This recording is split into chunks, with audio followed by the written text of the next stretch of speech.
Hello. So last video में हमने देखा था सॉलिड स्टेट और लिक्विड स्टेट के बारे में, और इस वीडियो में हम आगे के स्टेट्स के बारे में देखेंगे। जनरली हम यहाँ पे पढ़ेंगे गैसेस स्टेट और प्लाज्मा के बारे में। देखो क्यों हो रहा है, हमारे पास क्या है, solid, liquid and gas, gases state है। अब इससे अगर और पीछे जाऊं, और पीछे अगर आए तो हमारे पास क्या आ रहा है, एक था फर्मियोनिक, एंड इससे और पीछे आओगे तो क्या था, बोस आइंस्टाइन कंडेंस स्टेट। और अगर इसके आगे अगर आए तो क्या आ रहा था, प्लाज्मा आ रहा था। ठीक है, ये स्टेट्स ऑफ मैटर है। हमारे अर्थ पे ये तीनों कॉमन है, तो हम इन तीनों का ही स्टडी करेंगे ज्यादा से ज्यादा, और इस क्लास के हिसाब से इन तीनों पे ही ज्यादा फोकस किया जाएगा। ये बस हल्का फुल्का पता होना चाहिए। प्लाज्मा के बारे में थोड़ा सा बता दूंगा और इनके बारे में थोड़ा सा मैं बता दूंगा। ठीक है, चलो स्टार्ट करते हैं video.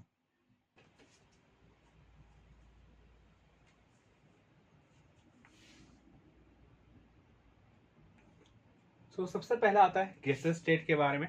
Gases state, in the gases state matter has no definite volume और शेप। यहाँ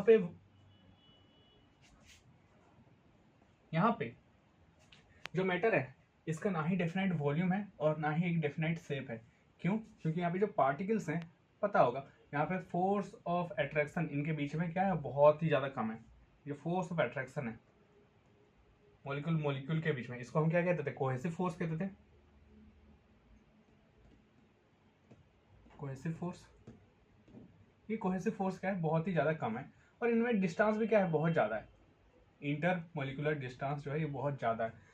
तो होगा क्या, अगर मान के चलो यहाँ पे एक कंटेनर अगर लिया, यहाँ पे कंटेनर लिया, और एक मैं देखता हूँ यहाँ पे और एक कंटेनर है, थोड़ा सा इरेज करते हैं। यहाँ पे और एक कंटेनर लिया छोटा सा, दोनों ही कंटेनर पे मैं क्या कर रहा हूँ, तीन नहीं तो कुछ नंबर के, सेम नंबर के पार्टिकल्स मैं दे रहा हूँ।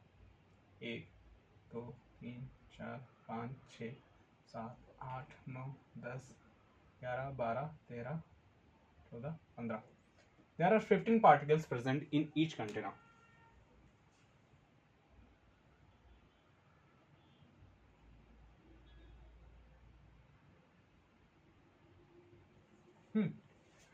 यहाँ पे क्या है, 15 पार्टिकल्स है, इनके बीच में जो फोर्स ऑफ अट्रैक्शन है, देखो फोर्स ऑफ अट्रैक्शन जो है यहाँ पे बहुत ही कम है। और होगा क्या, ये जो कंटेनर है फोर्स ऑफ अट्रैक्शन बहुत कम है, तो पार्टिकल्स क्या हो रहे हैं, रेंडमली मूव कर रहे हैं, तो ये हर एक जगह पे यहाँ पे आ सकते हैं, हर एक जगह पे यहाँ पे पार्टिकल्स आ सकते हैं। अगर ये आ सकते हैं तो ये क्या कर रहे हैं, ये वॉल्यूम को टोटल कवर कर दिया। चलो ठीक है, सेम इसी तरह यहाँ पे भी क्या है, अभी जो स्पेस है, अंदर का जो जगह है वो बढ़ गया है। सो जो पार्टिकल्स है now they are free to move in anywhere inside the container. So ये क्या कर रहे हैं, ऐसे ही मूव कर रहे हैं, और ऐसे मूवमेंट में क्या कर रहे हैं, ये जो कंटेनर है उसको पूरा कवर कर रहे हैं। तो यहाँ पे भी अगर 15 पार्टिकल्स हैं, यहाँ पे भी 15 पार्टिकल्स हैं, दोनों ही क्या कर रहे हैं, कंटेनर्स को फुल्ली ऑक्यूपाई कर रहे हैं। तो इसलिए जिस कंटेनर पे रखोगे, जिस वॉल्यूम में रखोगे, उसी वॉल्यूम को एक्वायर करेंगे, नो मैटर कितना गैस हो।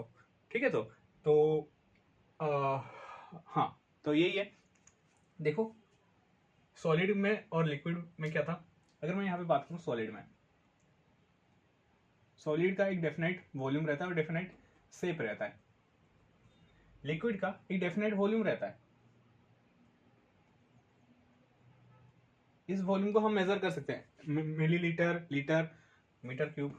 Yes, 1 metre cube equal to 1000 litre, ऐसा कन्वर्जन होता है ना। तो आई होप तुम लोग यूनिट डायमेंशन जो फिजिक्स का पहला चैप्टर है, और उनके बारे में पता होगा तुम लोगों को। सो ये गया इसके बारे में। अब इसका अगर मैं वॉल्यूम निकालने जाऊं गैस का, इसका तो डेफिनेट कोई वॉल्यूम नहीं है, तो इसका जो वॉल्यूम रहता है ये क्या रहता है, वॉल्यूम ऑफ द कंटेनर होता है।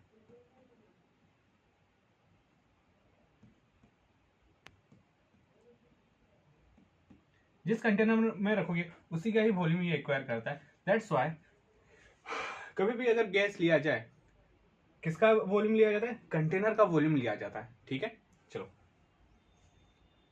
अब आता है काइनेटिक थ्योरी ऑफ गैस। देखते हैं यहाँ पे काइनेटिक थ्योरी कैसे यहाँ पे हेल्प करता है समझाने के लिए। सबसे पहला, the particles of matter in the gases state are further apart from each other when compared to solid and liquid state. अगर मैं सॉलिड और लिक्विड स्टेट का बात करूं, सॉलिड और लिक्विड स्टेट का बात करूं, सॉलिड स्टेट में क्या थे, पार्टिकल्स लगभग क्लोज टू ईच अदर थे, टच नहीं कर रहे थे, लगभग क्लोज टू ईच अदर, यहाँ पे वाइब्रेट हो रहे थे। लिक्विड स्टेट में क्या थे, थोड़े लूजली बॉन्डेड थे। अब गैसेस में क्या है, ये और ज्यादा दूर दूर है, इनके बीच में अभी फोर्स ऑफ अट्रैक्शन बहुत ही कम है। तो वही चीज यहाँ पे लिखा गया है, the particles of matter in the gases state are further apart from each other when compared to solid and liquid. तो यहाँ पे क्या है, उनके बीच में जो डिस्टेंस है ये बढ़ गया है।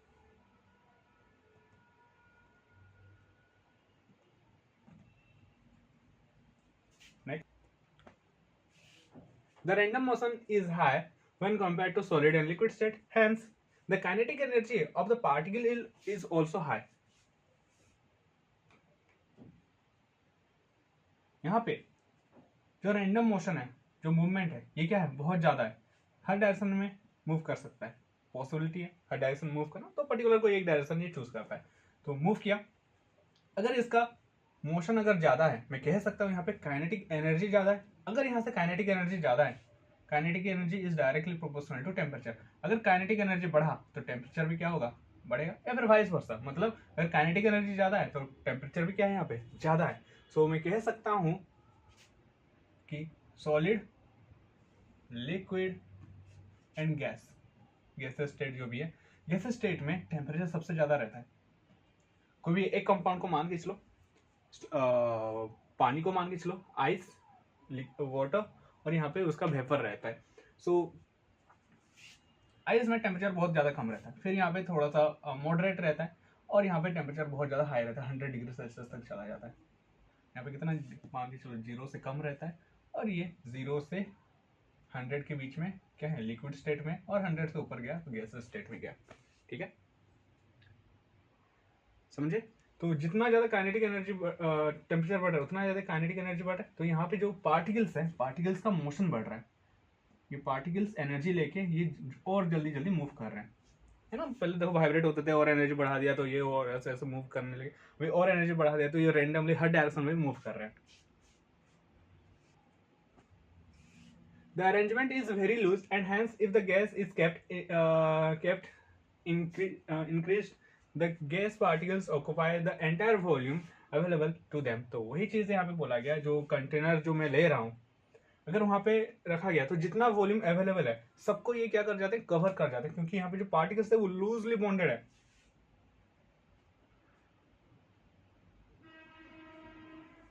अगर यहाँ पे कंटेनर रहा,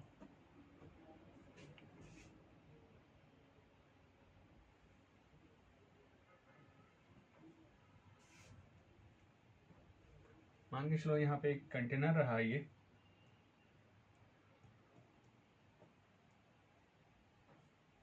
तो पार्टिकल्स क्या होंगे, तो पार्टिकल्स यहाँ यहाँ सब तरफ मिलेंगे, हर एक जगह पे इसमें पार्टिकल्स मिलेगा।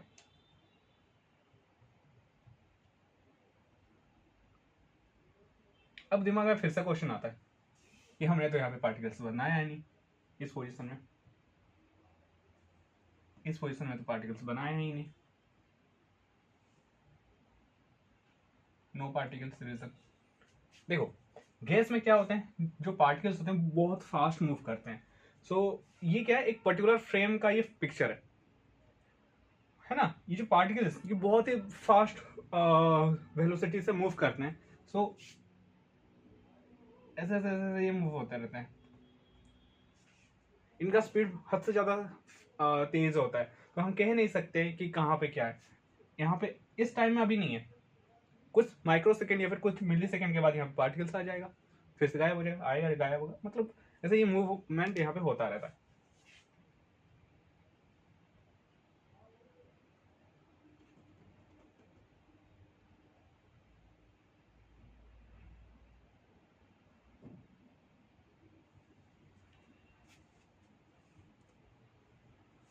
Due to this the gas has no definite volume and no definite shape, पूरा स्पेस वही कवर कर रहा है। The cohesive force of attraction are the least as the particles are not close in case of solid and liquid।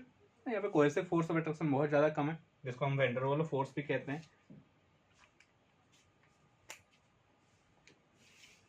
Due to the collision of the particles with the wall of the container, pressure is exerted by the gas। बहुत बहुत बहुत important है। अब यही चीज मैं अभी जो समझा रहा था, मान के चलो एक गुब्बारा है, बैलून,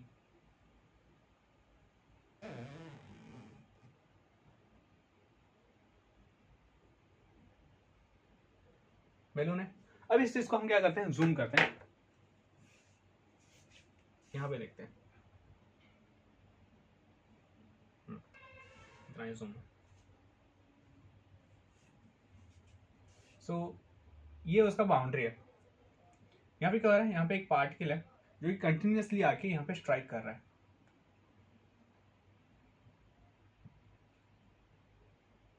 यहाँ पे एक पार्टिकल है यहाँ पे जो कि कंटिन्यूसली आके यहाँ पे स्ट्राइक कर रहा है, ठीक है। एक बार स्ट्राइक किया कि वो वापस चला जाता है, फिर से और एक पार्टिकल आया, सरफेस को, इसको बाउंड्री को अगेन स्ट्राइक कर रहा है।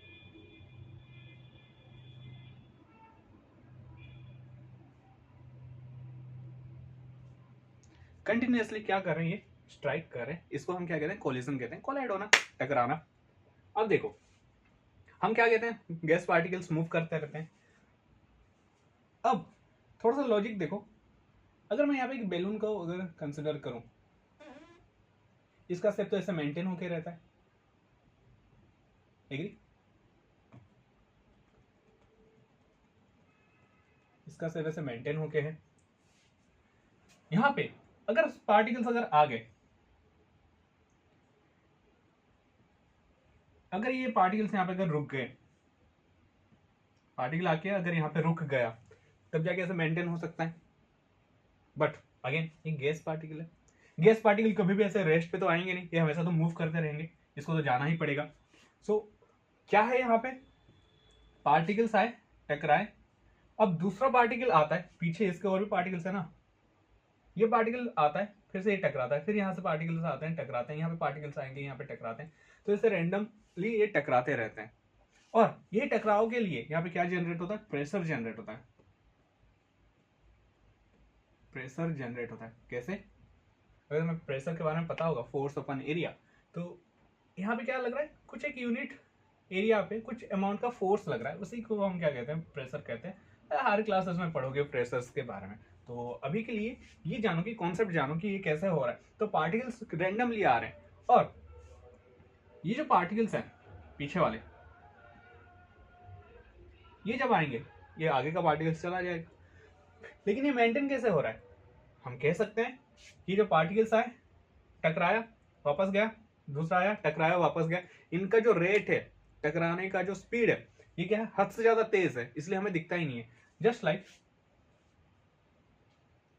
अगर यहाँ पे एक वॉल है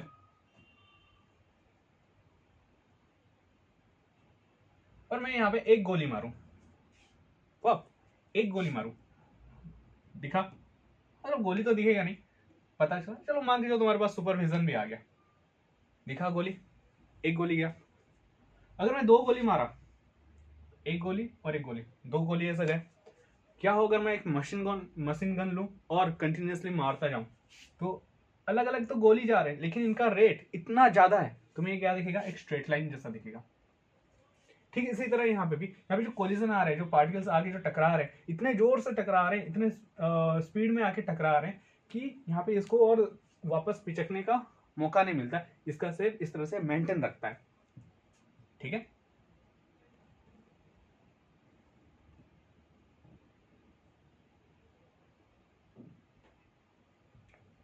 तो यही था क्या एक बैलून का फुला रहने का रीजन। इसके बारे में तो यूट्यूब में बहुत कुछ और भी वीडियोस है, तुम देख सकते हो। तो चलो बैक करते हैं अपने ओरिजिनल फॉर्म में।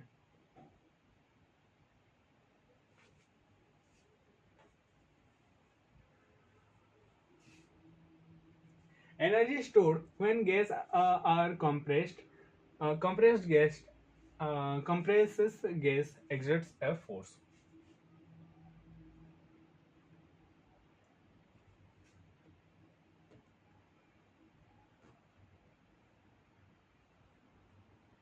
अगेन वही सेम चीज लेते हैं, 15 पार्टिकल 10 पार्टिकल्स लेते हैं इस बार,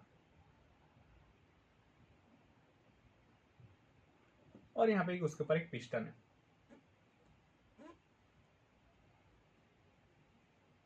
ये अभी मैं क्या किया, इसको कंप्रेस कर दिया। क्या ये कंप्रेसिबल है? इसको यहाँ पे कंप्रेस कर दिया, दबा दिया। पार्टिकल्स क्या होंगे? 1 2 3 4, 1 2 3 4 5 6 7 8 9 10, 1 2 3 4 5 6 7 8 9 10, 10 पार्टिकल यहाँ पे भी रहे। चेंज क्या हुआ? देखो चेंज क्या हुआ, यहाँ पे जो इतना वॉल्यूम ऑक्युपाई कर रहे थे, अभी यहाँ पे क्या हुआ, वॉल्यूम कम हो गया। अगर वॉल्यूम कम हो गया, इनके बीच में जो फोर्स ऑफ अट्रैक्शन है वो क्या हो गया, बढ़ गया। डिस्टेंस अगर कम हो रहा है तो फोर्स ऑफ अट्रैक्शन बढ़ रहा है। तो जो पहले गैसियस स्टेट में थे, अब हो सकता है ये लिक्विड स्टेट में आ सकते हैं ऐसे कंप्रेस करके। वाह, और मैं यहाँ पे क्या कर रहा हूँ, कुछ एनर्जी दे रहा हूँ, इसको दबा रहा हूँ, कुछ एनर्जी मेरा लग रहा है, सारा का सारा एनर्जी यहाँ पे स्टोर्ड होके रह गया। अगर यहाँ से ऊपर वाला एनर्जी अगर मैं छोड़ दूं, रिलीज कर दूं, ये पिस्टन अचानक से ऊपर जाएगा, सारा का सारा पोटेंशियल एनर्जी काइनेटिक एनर्जी में कन्वर्ट होगा। That's why we can say that when you compress a gas, energy is stored inside the gas. Energy store होके रह गया, और यहाँ से ये क्या कर सकता है, कुछ फोर्स लगा सकता है, कुछ फोर्स ये ऊपर तक लगा सकता है। अगर मैं एक्सटर्नल फोर्स अगर बंद कर दूं, मैं जो ऊपर जो प्रेस कर रहा हूँ, जो दबा रहा हूँ, अगर ये फोर्स अगर मैं छोड़ दिया, इससे अगर कम हो गया, ढीला हो गया, ये ऊपर जाएगा। ठीक है, इसी तरह ये क्या, इसको हम क्या कहते हैं, कंप्रेस्ड गैस कहते हैं। अगर ये गैस क्या हो गया, कंप्रेस्ड हो गया। यही चीज यूज होता है एलपीजी में, ये phenomena LPG, liquefied petroleum gas. यहाँ पे एक गैस है, सी ये गैस है जो कि क्या हुआ है, लिक्विफाइड हुआ है। एक पेट्रोलियम गैस है जो कि क्या किया गया है, लिक्विफाइड किया गया। कैसे लिक्विफाइड किया गया, इसको हाई प्रेशर में रखा गया है। ठीक है, लिक्विफाई हो गया, या फिर कोई भी ऑक्सीजन सिलेंडर हो गया, लिक्विड ऑक्सीजन हो गया, तो ये सब चीजें ऐसे रखा जाता है। तो देखेंगे आगे इनके बारे में कि कैसे क्या किया जाता है। ठीक है, सो यहाँ तक था गैसियस स्टेट के बारे में। नेक्स्ट देखते हैं प्लाज्मा स्टेट के बारे में। Plasma, this is the state of matter that consists of super energetic and super excited particles. These particles are in the form of ionized gas. हमने देखा था एटॉमिक स्ट्रक्चर में, क्या देखा था, अगर यहाँ पे कोई भी एटम है, ये रहा उसका न्यूक्लियस, यहाँ पे उसका सेल था, K shell, L shell, M shell, K L M. अगर यहाँ पे एक इलेक्ट्रॉन है, मान लीजिए लो यहाँ पे, अगर यहाँ पे मैं एनर्जी दूं, एनर्जी लिया ये इलेक्ट्रॉन, और ये क्या करता है, जंप करता है कोई हायर एनर्जी सेल पे, ये इलेक्ट्रॉन बाहर निकलता है, एनर्जी लिया तभी जाके, तो ये एनर्जी सेल्स है ना, ये डिफरेंट डिफरेंट, ऐसा बनेगा, जितना दूर जाता है उतना ये डिस्टेंस कम होता होता जाता है, पढ़ेंगे आगे। सो अगर मैं यहाँ पे एनर्जी दिया, हायर एक्साइटेड स्टेट में चला गया, और अगर ये पूरा का पूरा बाहर अगर निकल गया तो इसको मैं क्या कह सकता हूँ, ये जो एटम है ये आयन बन जाता है। जो ए एटम है, अगर यहाँ पे मैं एनर्जी दे रहा हूँ तो यहाँ पे ए प्लस बना, प्लस एक इलेक्ट्रॉन रहा, और इसी को हम क्या कह रहे थे, आयंस कह रहे थे। ठीक है, अभी कोई दूसरा एटम है बी, अगर ये इलेक्ट्रॉन को ले लिया तो क्या बना, ये बी माइनस बना। तो कोई भी अगर चार्ज पार्टिकल्स रहा तो इन्हीं को हम क्या कहते हैं, आयंस कहते हैं। ठीक है, चार्ज पार्टिकल्स को हम क्या कहते हैं, आयंस कहते हैं। सो जो प्लाज्मा स्टेट है मैटर का, यहाँ पे जो पार्टिकल्स हैं ये किस फॉर्म में रहते हैं, आयनाइज्ड फॉर्म में रहते हैं। यहाँ पे बोथ पॉजिटिव और नेगेटिव आयंस एक साथ रहते हैं। अब देखो, सो इसमें नया क्या है, अब मान के चलो यहाँ पे एक मैग्नेट है, मैं मैग्नेट से समझा रहा हूँ। यहाँ पे एक मैग्नेट है और यहाँ पे एक मैग्नेट है, ये नॉर्थ पोल है और ये साउथ पोल है। ये नॉर्थ पोल है और यहाँ पे आया साउथ पोल। क्या होगा, आपस में हमेशा चिपकेंगे, फोर्स ऑफ अट्रैक्शन है ना। इनका नेचर क्या है, चिपकना, एक दूसरे को अट्रैक्ट करेंगे। बट क्या हो, इनको चिपकने से अगर रोका जाए, चिपक रहे हैं, मैं इनको चिपकने से रोक रहा हूं, इतने में ही रोक रहा हूं, समझो। इनका नेचर क्या है, चिपकना है ना, टच होना, लेकिन मैं इनको क्या कर रहा हूँ, रोक रहा हूँ एक दूसरे से कांटेक्ट में आने से। मतलब मैं कंटिन्यूअसली क्या कर रहा हूँ, एक एनर्जी दे रहा हूँ, मेरे हाथ का एनर्जी लग रहा है यहाँ पे, हाथ का यहाँ पे एनर्जी लग रहा है। अभी तुम ऐसा भी कह सकते हो, अगर यहाँ पे नॉर्थ पोल रहा और यहाँ पे और एक नॉर्थ पोल रहा, ये क्या होते हैं, एक दूसरे से हमेशा रिपेल करेंगे, दूर दूर जाएंगे। बट दूर दूर जाएंगे, लेकिन मैं उनको क्या कर रहा हूँ, ऐसे नजदीक में रख रहा हूँ। मतलब मेरे हाथ का यहाँ पे क्या लग रहा है, एनर्जी लग रहा है। कोई उल्टा अगर काम कर रहा हूँ तो मेरे हाथ से क्या लग रहा है, एनर्जी लग रहा है। ठीक इसी हिसाब से अगर यहाँ पे देखो पॉजिटिव आयन है और यहाँ पे एक नेगेटिव आयन है, इनका नेचर क्या है, एक दूसरे से अट्रैक्ट होना, टच करना। बट यहाँ पे होते नहीं है। यहाँ पे देखो पॉजिटिव भी यहाँ पे रहा, नेगेटिव आयंस भी रहा, पॉजिटिव रहा, नेगेटिव रहा, चार्ज पार्टिकल्स है, लेकिन ये एक दूसरे के टच में रहते हैं, कांटेक्ट में रहते हैं, लेकिन एक दूसरे से ये मर्ज नहीं होते। तो इतने पास होके भी, इतने पास होके भी अगर ये मर्ज नहीं हो रहे, मतलब यहाँ पे क्या है, एक स्ट्रॉन्ग फोर्स ऑफ अट्रैक्शन है, सॉरी स्ट्रॉन्ग फोर्स है जो कि इनको रोक रहा है, और या फिर स्ट्रॉन्ग एनर्जी है। तो इसलिए मैं कह सकता हूं जो गैसेस स्टेट है, गैसेस स्टेट से भी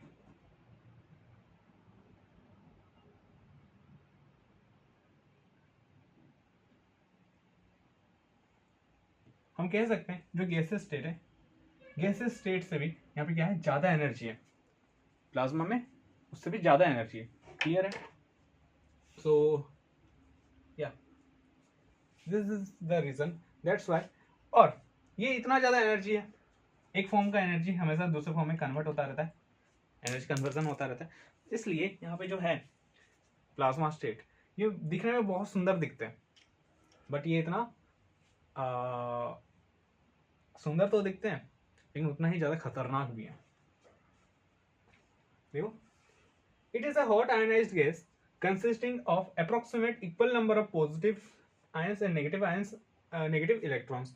The characteristics of plasma is significantly different from those of the ordinary natural gases, so it considered as the fourth state of matter. तो एक नॉर्मल गैस जैसा बिहेव करना चाहिए, प्लाज्मा वैसा behave नहीं करता, तो इसलिए इसको क्या कहा गया, फोर्थ स्टेट ऑफ मैटर कहा गया है। ठीक है, नॉर्मल गैस प्रेशर एडजस्ट करता है, एक दूसरे से अट्रैक्ट, इनका बीच में अट्रैक्शन फोर्स बहुत ही कम है। यहाँ तो अट्रैक्ट हो रहे हैं, एक पार्टिकल से और दूसरा पार्टिकल उसके पास तो आ रहे हैं ना, हाँ ये नहीं है कि चिपक रहे हैं, लेकिन आ तो रहे हैं। और बहुत सारे ऐसे डिफरेंट डिफरेंट यहाँ पे क्या हो सकते हैं कैरेक्टरिस्टिक्स हैं जो कि प्लाज्मा स्टेट को गैसियस स्टेट से क्या करता है, अलग करता है। Example, plasma is made of electrically charge particles. They are strongly influenced by the electronic and magnetic field, while natural gas is not. तो यहाँ पे इलेक्ट्रिक और मैग्नेटिक फील्ड रहता है। अगर यहाँ पे चार्ज पार्टिकल रहा, पॉजिटिव नेगेटिव चार्ज पार्टिकल्स रहा। यहाँ पे क्या होता है, जैसे जैसे आगे पढ़ोगे तुम जानोगे यहाँ पे इलेक्ट्रिक फील्ड आएगा, मैग्नेटिक फील्ड आएगा। ऑर्डिनरी गैस में इलेक्ट्रिक फील्ड देखा नहीं जाता, मैग्नेटिक फील्ड देखा नहीं जाता। It is estimated that 99% of the matter in the observable universe is in the plasma state. ये इंपॉर्टेंट है। हम अभी तक यूनिवर्स का एंड कहां तक है हमें पता नहीं है। यूनिवर्स कहां तक गया है हमें पता नहीं है। हम यूनिवर्स का बहुत ही पॉइंट सोर्स में हमें पता है। टोटल अगर यूनिवर्स है, हमें बस इतना नॉलेज है यूनिवर्स के बारे में, इतना ही हमने देखा है। तो जितना अब देखा है अभी तक 99% क्या है, सब कुछ प्लाज्मा स्टेट है। अर्थ में only on earth we see solid, liquid and gaseous state. Bose Einstein condensate state और फर्मी आयंस जो भी हैं वो कम देखा जाता है। वो बहुत ही रेयर कंडीशन, वो हार्श कंडीशन में जनरेट किया जाता है। प्लाज्मा को भी हम हार्श कंडीशन में जनरेट करते हैं। हम यहाँ पे बात कर रहे हैं वो स्टेट के बारे में जो कि अर्थ पे इजीली अवेलेबल है, मिल जाते हैं without any putting any efforts. The plasma state is fused ionic mass that exists at extremely high temperature in the range of 3000 to 6000। Range कितना है? 3000 से 6000 है, अप टू 10,000 भी जा सकता है। तो यहाँ पे बहुत ही ज़्यादा रहता है, हाई टेम्परेचर पे रहते हैं ये सब चीज़ें। इसमें ज़्यादा कुछ तो है नहीं समझाने का। Plasma state of matter does not occur on the Earth's surface, so it is not a common as the other three states। तो इसलिए हम बाकी तीनों का ही पढ़ते हैं, ज़्यादा स्टडी करते हैं। ठीक है, अब आता है क्या, थोड़ा सा मैं बता देता हूँ Bose Einstein condensate state and fermions के बारे में। इसको समझने से पहले तुम्हें थोड़ा सा ग्राफ के बारे में पता होना चाहिए।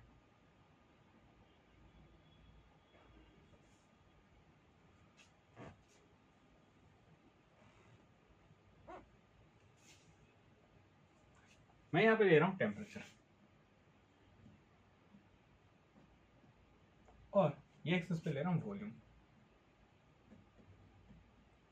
और मैं वाटर सिस्टम का बात कर रहा हूँ। इसके बारे में वाटर कोई सा भी तुम ले सकते हो, मैं यहाँ पे लेता हूँ वाटर क्योंकि इजीली हमें रिलेट कर सकते हैं। अब ये रहा 0 डिग्री सेल्सियस, ये रहा 10, 20, 30, 40, 50, 60, 70, 80, 90, 100, इस तरह से आगे बढ़ा है। सो इन सॉलिड स्टेट 0 पे है, मतलब कौन सा स्टेट है? Solid state. इसका कोई ना कोई वॉल्यूम होगा यहाँ तक, it has some volume 0 degree पे। क्यों? क्योंकि पार्टिकल्स जो हैं ऐसे लग लग के हैं।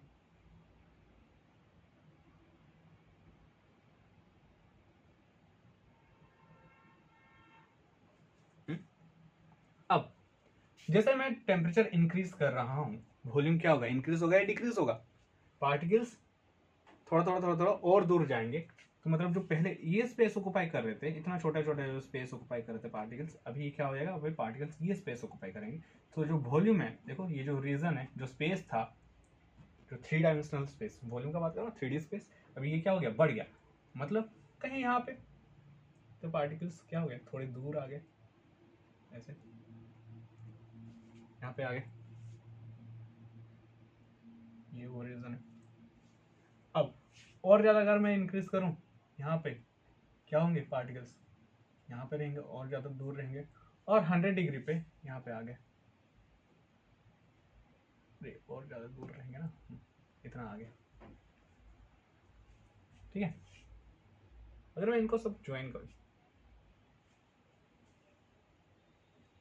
तो मैं कह सकता हूं जैसे जैसे टेम्परेचर इंक्रीज हो रहा है, जैसे जैसे टेम्परेचर इंक्रीज हो रहा है, वॉल्यूम ऑफ द पार्टिकल्स और the volume of the matter is increasing, volume बढ़ रहा है यहाँ पे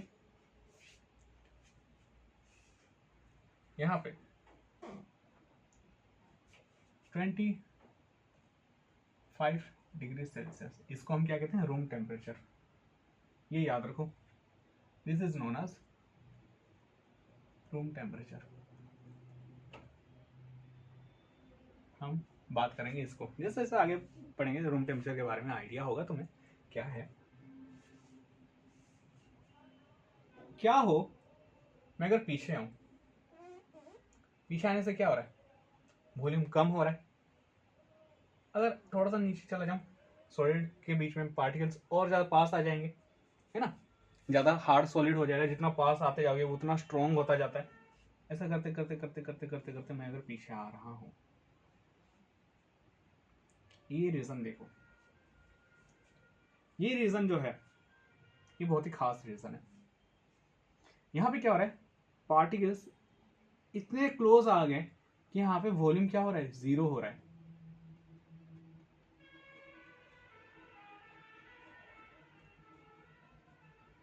अगर वॉल्यूम जीरो हुआ, क्या यहाँ पे पार्टिकल एग्जिस्ट नहीं करेगा। हम क्या कहते, पार्टिकल्स का जो मैटर है, मैटर का डेफिनेशन क्या था, everything in the universe that has a mass and occupy some space. और इसको हम क्या कर सकते हैं, महसूस कर सकते हैं, we can precise them, that is known as matter for us. अगर क्या हो, अगर ये जो चीज है, अगर ये स्पेस ऑक्यूपाई नहीं किया तो ये तो मैटर ही नहीं रहा। अगर मैटर नहीं ही रहा, मैं कह सकता हूं ये डिग्री सेल्सियस पे, मतलब ये पर्टिकुलर इसी टेम्परेचर पे मैटर एग्जिस्ट ही नहीं करेगा। सो ये टेम्परेचर बहुत ही खास है। ये टेम्परेचर है -273 डिग्री सेल्सियस, 0.16 भी चलो ले लो, 0.16 डिग्री सेल्सियस। इतना टेम्परेचर पे जो पार्टिकल्स हैं बहुत ही क्लोज आ जाएंगे, जो जहां पे वॉल्यूम क्या हो जाएगा, जीरो हो जाएगा। अब साइंटिस्ट जो हैं लगभग इसके आसपास तक जा चुके हैं, ये टेम्परेचर तक अभी तक कोई गया ही नहीं। इतना टेम्परेचर लाना बहुत ही ज़्यादा मुश्किल हो रहा है, ठीक है। तो यही सब टेम्परेचर्स पे क्या होता है, हमारा Bose Einstein condensate and fermions यहाँ पे स्टडी किया जाता है। तो एग्जिस्ट नहीं, ये सब थ्योरेटिकल है, थ्योरेटिकल चीज़ें हैं। हाँ, ऐसे ये अर्थ पे ये देखा ही नहीं जाता। क्लियर है। तो होप तुम्हें बोस आइंस्टाइन कंडेंसेट और फर्मियंस के बारे में, फर्मी आयनिक कंडेंसेट के बारे में थोड़ा सा पता लगा।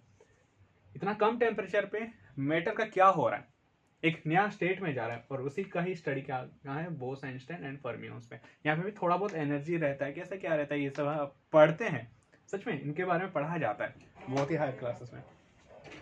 ओके, चलो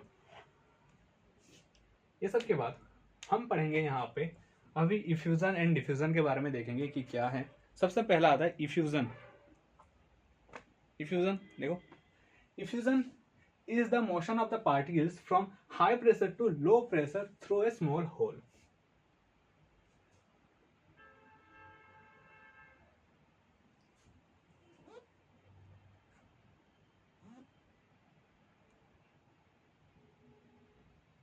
अगर यहाँ पे गुब्बारा रहा, इसके अंदर क्या मैं भरा, एयर भरा, एयर भरा। यहाँ पे अगर छोटा सा छेद हो गया तो यहाँ पे जितने भी पार्टिकल्स थे,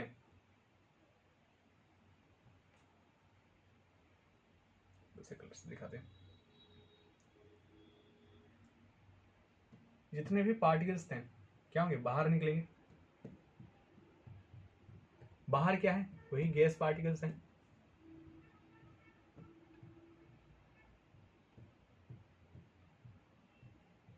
बस डिफरेंस क्या है, यहाँ पे हाई प्रेशर में है और यहाँ पे लो प्रेशर में है। तो जो मूवमेंट होगा ये यहाँ से यहाँ तक जाएगा, जो मूवमेंट होगा ये यहाँ से सब बाहर तक जाएगा। तो इसी प्रोसेस को हम क्या कहेंगे, इफ्यूजन कहेंगे। देखो कहीं पे SiON हो गया या फिर TiSiON होगा, TiON हो गया या फिर SiON हो गया।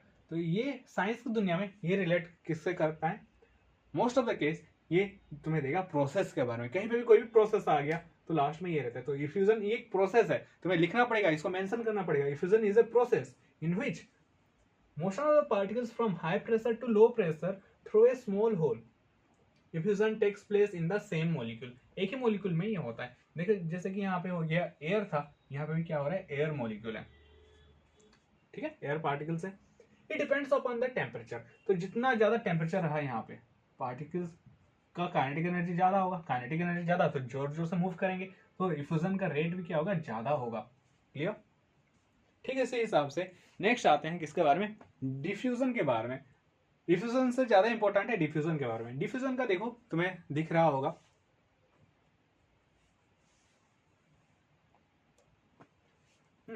Diffusion is a process in which, अभी यहाँ पे कंटेनर है और यहाँ पे कंटेनर है, यहाँ पे भी लिक्विड है,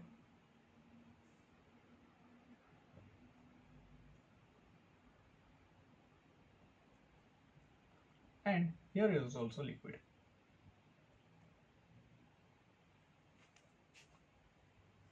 अगर यहाँ पे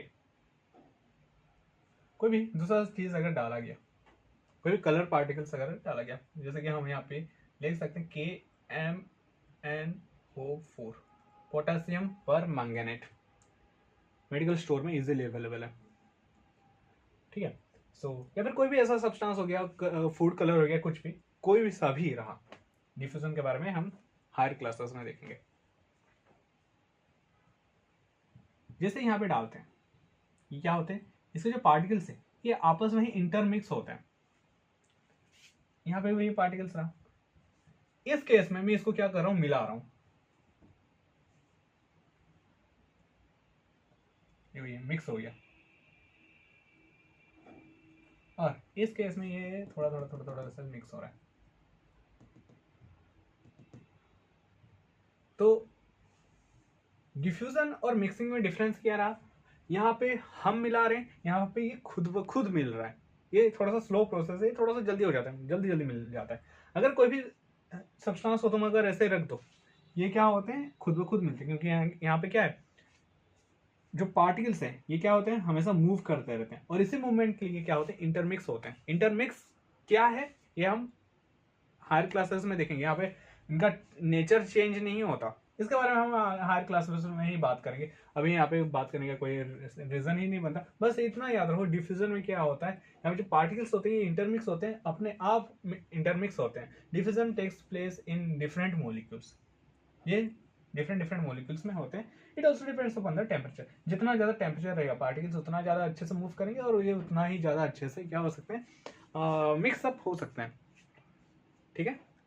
चलो ये वीडियो में इतना ही, बात करेंगे हम नेक्स्ट वीडियो पे। नेक्स्ट वीडियो में देखेंगे इंटर कन्वर्जन कैसे होता है, इंटर कन्वर्जन ऑफ स्टेट, ठीक है। चलो बाय।